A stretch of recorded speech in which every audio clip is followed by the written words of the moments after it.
Habitant d'Ambarès-et-Lagrave, David Poulain est professeur d'économie, de finance et de management à la fac et en école de commerce. Le 17 novembre, il a choisi d'aller dans la rue en arborant un gilet jaune, une évidence pour lui. On a un pays où on paye plus d'impôts qu'ailleurs, alors qu'on a une injustice sociale qui augmente puisque le taux de pauvreté explose en France. Le chômage augmente aussi. Donc ceci, c'est plus tolérable. Donc ça m'a motivé et je suis allé manifester en pensant que ça allait peut-être pas durer. C'est peut-être une ou deux manifestations sans plus.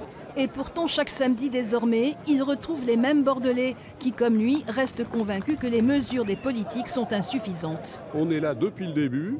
Et on n'a jamais lâché, on est toujours fidèle au poste. Ça fait 40 ans que j'entends dire il faut serrer la ceinture. Et là aujourd'hui, on ne peut plus, quoi. 3 mois après, je trouve que c'est inadmissible que le gouvernement ne réponde pas aux attentes de la majorité de la population.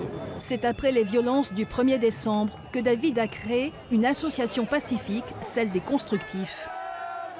On tire un trait sur les 40 dernières années. Maintenant, on peut réussir nos 40 prochaines années à condition de créer de la justice sociale et fiscale dans notre pays immédiatement. Des milliers de personnes continuent de manifester malgré les vacances. Plébiscitée, l'association vient de se transformer en un syndicat national apolitique, une première. Cette crise sociale, c'est une crise de représentativité des syndicats aussi.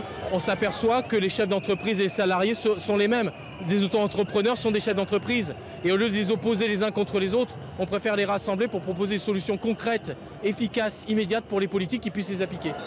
Le syndicat fédère déjà largement et comme chaque samedi en fin de manif, David quitte le cortège car il est farouchement anti-débordement.